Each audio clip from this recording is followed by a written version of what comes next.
Hola, ¿cómo les va? Bienvenidos a otro programa sin exclusiones. Muchas veces, a través de este ciclo del programa, hemos abordado distintos temas donde la justicia estaba involucrada. Hemos hablado de los jueces federales, de los tribunales federales, determinados aspectos que se relacionaban con la actitud de los jueces y también qué era lo que pasaba desde el punto de vista penal. Y entonces llega el momento entonces que nos metamos un poco más adentro todavía y analicemos determinados aspectos que tienen que ver con las formaciones desde el punto de vista jurídico, desde el punto de vista del derecho y todo cómo llega a aplicarse efectivamente para hacer lo que corresponde, aplicar la ley de acuerdo a lo que está establecido en la norma fundamental, la Constitución. Entonces, hoy, merced a la gentileza, como siempre, de el doctor Guillermo Yanco, que está con nosotros, por supuesto. Hola, Luis. Tenemos el gusto de presentar al doctor Andrés Rosler, que es abogado, por supuesto, máster en ciencia política, doctor en Derecho en la Universidad de Oxford. Es actualmente profesor de Filosofía del Derecho en la Facultad de Filosofía y Letras de la Universidad de Buenos Aires, investigador del CONICET, profesor invitado, estuvo en la Universidad Internacional de Miami, en Porto Alegre y además en la Escuela de Altos Estudios en Ciencias Sociales de París, etcétera, etcétera, etcétera. Es autor de numerosos libros. Bueno, pero más que presentar todo su currículum, me interesa conversar. Mi estimado doctor, gracias por estar. Muchas gracias por la invitación y usted tiene razón, originariamente el nombre tenía una diéresis, pero la perdió al llegar al país. Así que el apellido era ese, y con doble S. Así que... Bueno, hecha la introducción formal, como digo siempre, vamos a ir un poco al tratamiento del tema que nos ocupa, así como una charla entre amigos, pero de amigos ustedes que saben. Entonces, para aprender, para clarificar, o por lo menos para que nuestros televidentes puedan comprender exactamente hacia dónde apuntamos. ¿Querés hacer un poco voces de interlocutor válido para el comienzo? Gracias, Luis. A mí me interesa fundamentalmente tener la opinión tan criteriosa, tan intensa y tan de conocimiento de Andrés. Yo propondría, Andrés, que vos hagas la apertura de cómo vos sentís, cómo comenzarías sin exclusiones, que es el título, el nombre de este programa, desde tu lugar para decir lo que vos querés decir. Y a partir de ahí entramos nosotros. ¿Cómo se ve de afuera el derecho? Yo debo confesar, no ejerzo, nunca ejercí, no quise en una época, no me gusta trabajar, por eso me dediqué a la teoría del derecho y a la teoría política. Una vez quise ejercer, y los abogados, los estudios, con razón, no me contrataron y finalmente entré a la universidad y al CONICET y me dediqué a la teoría. Entonces, ¿cómo se ve de afuera en qué consiste el derecho? Y compararlo con la práctica jurídica o judicial estándar. De afuera, se supone que el derecho es una práctica autoritativa, es un conjunto de reglas que deben ser aplicadas básicamente por los jueces. Por supuesto, obedecidas por los ciudadanos, pero que se dirigen en primer lugar a los jueces.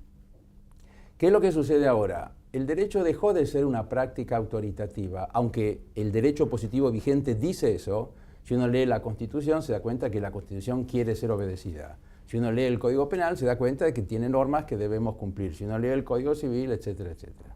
Pero lo que sucede en la práctica es que el derecho dejó de tener autoridad para convertirse en una ocasión para que los jueces reflexionen sobre cuál es la mejor respuesta posible a un caso. Y a veces incluso empiezan a legislar sobre todos los casos. Entonces, el derecho dejó de tener autoridad para transformarse, como se suele decir, en un diálogo o en una discusión entre los jueces y el derecho, lo cual no tiene mayor sentido. Sobre todo porque el propio derecho les exige a los jueces que lo obedezcan. Hay una separación del poder entre el poder precisamente llamado legislativo y el judicial, establecido por la Constitución, que a su vez proviene del poder constituyente democrático, que establece esa cadena o esa pirámide normativa. Entonces, esto no es solo una cuestión teórica, sino política. En democracia, los jueces, si puedo parafrasear al general, van de casa al trabajo y del trabajo a casa, y no se meten en política. Eso es lo que llamó la atención, de hecho, del discurso de inauguración del año judicial por el presidente de la Corte. Nadie se preguntó, ¿cómo puede ser que el presidente de la Corte Suprema anunciara en su discurso inaugural, bueno, este año vamos a aplicar el reglamento? ¿Qué estuvieron aplicando los otros años? ¿Qué es lo que se suele hacer si no? Imaginemos si esto sucediera en fútbol. Habría un escándalo. Si nos enteramos que los árbitros estuvieron usando sus mejores intenciones y sus mejores criterios, pero no el reglamento, porque en la práctica el deporte en cuestión se llama fútbol. Si se trata de derecho democrático, las reglas entonces tienen autoridad y provienen de la Constitución y los jueces deben aplicarla. Eso es lo que está pasando. Los jueces se han transformado entonces en legisladores. Vivimos bajo el gobierno de los jueces. En general, por supuesto, es absurda la que... No puedo decir que todos los jueces hacen exactamente eso, pero voy a dar el ejemplo de la famosa ley del 2x1. Cuando la Corte Suprema aplicó una ley que provenía del Congreso, que es el jefe de todos los jueces, incluyendo la Corte Suprema, está la Constitución, que es la jefa. Pero después está el Congreso, que es el subjefe o el subcomandante. La comandante es la Constitución, el subcomandante es el Congreso. El Congreso sanciona una ley del 2x1, hace tiempo de hecho.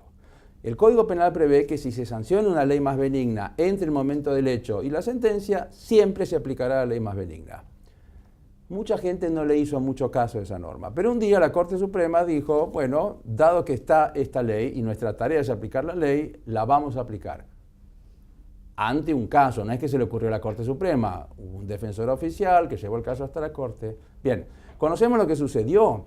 Una vez que la Corte aplicó el derecho, multitudes salieron a las calles. Parecía una obra de Shakespeare. En Julio César se abre la tierra, los leones salen de las jaulas, los planetas chocaban. En lugar, en todo caso, de haber criticado al Congreso por haber sancionado la ley, la reacción social, y de hecho los pedidos de juicio político, fueron dirigidos a los jueces. Que aplicaron una ley más benigna. Que aplicaron el derecho. Que aplicaron el derecho. Pero suponemos, hoy en general asumimos que los jueces reciben una ley y se orientan según la ley. Es una ocasión para que ellos tomen la decisión de ver qué es lo que mejor corresponde al caso. Es una cuestión interpretativa. Es una cuestión interpretativa, pero en el sentido más laxo posible, porque a veces hay que interpretar el derecho. Pero el punto es que la interpretación no puede cambiar el derecho, tiene que ajustarse a la partitura. La pregunta obligada que tiene que ver con todo esto tiene que ver un poco también con la formación de los profesionales que acceden a la magistratura. Y entonces, por supuesto. La pregunta obligada es, ¿están bien formados y están formados para ser jueces? ¿O precisamente estas deformaciones vienen como consecuencia de que no están formados? Es que es una excelente pregunta. Yo que estudié abogacía hace 30 años, cuando yo estudiaba, se supone que lo que acabo de explicar, básicamente cómo funciona, no el derecho ahora, sino tal como está previsto en la Constitución, era la norma. Pero en los últimos 30 años, este interpretativismo, que en realidad a mí me da la impresión de que era una teoría normativa sobre qué deberían hacer los jueces. En los últimos 30 años, estas teorías del derecho, que se supone deben explicar la realidad, mediante la formación de los jueces o los abogados, en lugar de explicarla, se transformaron en una especie de profecía autocumplida. Los abogados, los jueces van a hacer seminarios donde se supone les van a enseñar cómo funciona el derecho, pero esas teorías que eran normativas se empezaron a explicar la conducta de los jueces. Hay una película que lo explica mucho mejor que yo. No sé si se acuerdan de Nixon, la película de Oliver Stone, al final. Nixon ya cansado de que la gente lo detestaba, y con buenas razones. Por otro lado, pero decía, ¿por qué? Ve el cuadro de Kennedy, el retrato, y dice, cuando te ven a vos, ven lo que quieren ser, y cuando me ven a mí, ven lo que son. El interpretativismo ahora se enseña en la facultad y terminó recomendando a los jueces que se transformen en intérpretes. Entonces, si usted me pregunta, ¿es mala formación? Yo diría que sí, pero se debe a una teoría del derecho que se enseña suponiendo que es la correcta, a pesar de que esa teoría no se corresponde con el derecho vigente. De todos modos, e independientemente, antes de pasarte a vos, Guillermo, me surgen un montón de preguntas como consecuencia de este aspecto, porque en última instancia, y siendo muy, muy simple, la norma jurídica, en última instancia, es darle forma, valga la redundancia, a lo que pasa en la vida misma. O sea, la vida misma, la convivencia en sociedad establece la posibilidad de establecer una norma para arreglar conductas. Esto Por es en supuesto. última instancia Sí, la sí, el norma derecho jurídica. no está en el aire. Exacto. Entonces, como consecuencia de todo esto, la sociedad también evoluciona. Como consecuencia de ese aspecto, surge la posibilidad de que determinados jueces, frente a esa evolución de la sociedad, piensen, yo debo juzgar tal cosa de acuerdo a lo que dice la sociedad, lo que es la costumbre, Sí. que son los elementos que contribuyen a la formación del derecho, que alguna vez estudiamos, ¿no? Sí. Y aparte dice, pero aparte tengo una norma que me establece una determinada conducta y una determinada aplicación de la ley. ¿A cuál me atengo? ¿A la que establece la norma jurídica estrictamente o puedo aplicar también lo que establece la sociedad? Para dar un ejemplo, supongamos que ahora se reforma la Constitución y contiene todos los derechos y deberes y principios que queremos. Nosotros la elegimos a piacere, como se suele decir. Y tiene todo, el derecho al aborto, el matrimonio, en fin, absolutamente todos los derechos que queremos. Sale nueva 0 kilómetros, joya, nunca taxi. ¿Qué vamos a querer que haga el futuro? Que empiece a interpretar. No, la reformamos para que se aplique. Nuestra Constitución es del 94, no tiene 20 y pico de años. No tenemos una Constitución del siglo XVIII o el Common Law de leyes que vienen de la Edad Media. Tenemos un derecho fresco, la tinta todavía no se secó y ya tenemos que interpretarlo. Entonces, si hubiera leyes viejas, vetustas, como dice usted, en algunos casos son vetustas y por lo tanto son claramente inmorales, no sé, hay una norma que todavía protege la esclavitud, bueno, ahí, incluso por razones morales, no habría que aplicarla. Pero llamar interpretación a la reforma del derecho, a la reconstrucción del derecho, es muy peligroso. Porque el día de mañana puede venir otro juez con otra ideología y decir que si bien el aborto está permitido o prohibido, en mi teoría lo que muestra el derecho en su mejor luz es exactamente lo contrario. Entonces no digo que no haya casos de normas viejas, pero la Constitución, que es la norma principal, está para hacer una Constitución, un auto no, 20 y pico de años ya no, aunque yo si pudiera seguiría con mi auto. Pero una Constitución de 20 años está muy bien. La otra pregunta Es casi nueva. La otra pregunta obligatoriamente tiene que ser hecha como consecuencia, ya yendo al aspecto penal, de lo que está ocurriendo con determinadas actitudes, determinadas normas de los jueces frente a la sociedad. Que la sociedad opina de una manera determinada y el juez, aplicando estrictamente el derecho penal, que para que la gente lo entienda está perfectamente tipificado, o sea, está específicamente determinado el delito, las consecuencias, cómo se debe considerar el delito, y a veces la gente dice, pero ¿por qué lo dejaron libre? Y el juez está ateniendo a la ley. En ese caso en particular sí viene acá la interpretación. Pero otra vez, así es la vida, con Luis Andrini y Susana Campos. Sí. La tarea de los jueces es aplicar la ley, aunque vengan degollando. Esa es su tarea. Es hora entonces de reformar la ley, si es que es la ley lo que explica por qué la gente, aquellos delincuentes convictos no terminan en la cárcel, si es que es la ley. No lo sé, francamente. Pero ahí un juez que aplica la ley jamás puede ser criticado o reprochado por eso, porque la tarea de ellos es, en democracia sobre todo, es hacer exactamente eso. Lo que la ley dice. Yo, Por eso tiene autoridad. Abundando el doctor Andrés Rosler en el tema, y luego a través de una pregunta, me traje un librito, perdón, no es despectivo, se llama De los delitos y de las penas, de Cesare Beccaria. Sí, Lo deben conocer ustedes. Solía ser la sagrada Biblia de los penalistas. Sí. Bien. Solía ser. Dice, oscuridad de las leyes, en el capítulo 5. Si es un mal la interpretación de las leyes, es otro, evidentemente, la oscuridad que arrastra consigo necesariamente la interpretación, y aún lo será mayor cuando las leyes estén escritas en una lengua extraña para el pueblo, que lo ponga en la dependencia de algunos pocos, no pudiendo juzgar por sí mismos cuál sería el éxito de su libertad o de sus miembros en una lengua que forma parte de un público y solemne, uno casi privado y otro doméstico.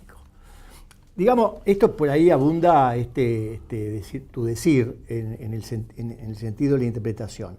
Pero a mí me gustaría llevar, vos dijiste algo como de política, hablaste algo hace un ratito, los jueces no se meten, no hablan de político. Deberían ir de casa al trabajo y del trabajo a casa. Sí. Esa es la tarea de un juez, porque para hacer política está el Congreso. Bien, entonces siendo esto así, claro. Porque si no, ¿para qué sancionar las leyes y después los jueces ven y se orientan, como decía este colega sobre lo que pasa en Nápoles? El semáforo rojo es orientativo, o en Buenos Aires en realidad, no hay que ir a Nápoles, es orientativo, no es que esté prohibido. Entonces las leyes no es que tengan autoridad, son consejos, recomendaciones, pero si el juez encuentra algo mejor, entonces lo puede aplicar, no tiene sentido. Siguiendo esta línea entonces... Eso es hacer política, decidir si va a aplicar o no el derecho. Claro, claro. Entonces, siguiendo con esta línea... Derecho democrático, insisto. Derecho democrático. Sí. Siguiendo esta línea, hace muchísimos años se hablaba en España, y yo creo que hoy está vigente en la Argentina desde hace muchísimos años, lo que se llama la politización de la justicia y la judicialización de la política. Sí. Entonces uno ve que la política está judicializada, y lo ve a través de la enorme cantidad de hechos que van de la política a la justicia. Un ejemplar de La Nación de hace unos días dice: la justicia desacelera las causas de corrupción ante la incertidumbre electoral. Sí. Diario La Nación del 22 de abril, hace unos poquitos días. Y por otro lado, la politización de la justicia, que tiene que ver con, y la judicialización de la política. Sí. Entonces, eso juega en relación a esto que vos decís del no cumplimiento de la ley, del juego de la interpretación como manera de utilizar la política cuando me conviene que una ley sea de una manera o de otra. ¿Y cómo resulta esto en el ciudadano que no cree en la ley y que no cree en el dictado de la justicia? Bueno, el cóctel es explosivo porque no solo tenemos una práctica de teoría del derecho interpretativista que hace que los jueces deliberen si van a aplicar o no el derecho, sino que nuestros jueces, e incluso los jueces más importantes, que son los federales, no son precisamente los mejores de nuestros abogados. Y el problema es cómo reformar de una buena vez la justicia de este país, o finalmente poner en práctica el derecho de modo democrático, aplicando el Código Penal, castigando la corrupción, si no contamos con los agentes apropiados. A eso se le suma la idea del interpretativismo. El cóctel es explosivo. El ejemplo que citaste, Beccaria, es muy bueno porque en el siglo XVIII, la Ilustración, comienzo del siglo XIX, Montesquieu dice lo mismo: en una república los jueces no interpretan, porque tienen que aplicar la ley. Pero esto se debía a que comparaban la república clásica con la monarquía, cuyos jueces eran arbitrarios, hacían lo que se le daba la gana, la voluntad del monarca también era bastante arbitraria. Pero esa antinomia supone esa dicotomía entre la república con leyes claras y el gobierno unipersonal con leyes arbitrarias oscuras. En realidad no es exactamente así, pero es cierto que el principio, para eso existe el Congreso al sancionar leyes, es que los jueces deben aplicarla y solo interpretar cuando no se entiende. Pero tenemos hoy una idea muy amplia de interpretación. Llamamos interpretación a cualquier cosa que hubiera hecho un juez. Un juez, por ejemplo, que absuelve a alguien sin haber visto la causa. Aplicó a su modo el derecho, pero eso no fue una interpretación y mucho menos una interpretación correcta. En el lenguaje común, ordinariamente ahora nosotros estamos hablando y nos estamos enviando mensajes y llamamos interpretación a la actividad según la cual entendimos lo que dijo el otro. Ahora, si ustedes están en desacuerdo conmigo, no van a decir que no me interpretaron, sino que precisamente están en contra. Los jueces ahora ven una ley que les parece mal y dicen interpretarla cuando no la aplican. ¿Por qué? Porque les parece que la ley es muy tosca, muy boba, es irracional, es injusta. Pero eso no es una interpretación. Lo que sucede es que el juez está en contra de la ley. Pero nos acostumbramos a llamar que un juez que se apartó de la ley y no la aplicó, llamar eso una interpretación. Vamos a hacer una pausa y vamos a continuar.